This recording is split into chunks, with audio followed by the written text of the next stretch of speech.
Això també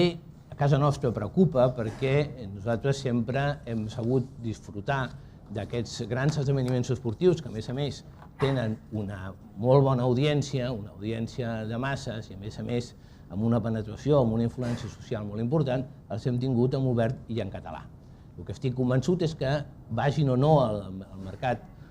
en tancat, sabrem aconseguir o sabrem trobar les fórmules perquè també hi hagi aquesta oferta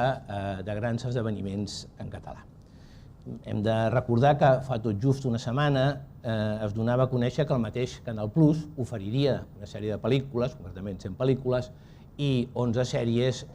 subtitulades en català. I a més, nosaltres també considerem que realment el fet d'oferir aquests productes en català pot ser un driver per augmentar la penetració del mercat de televisió de pagament a casa nostra.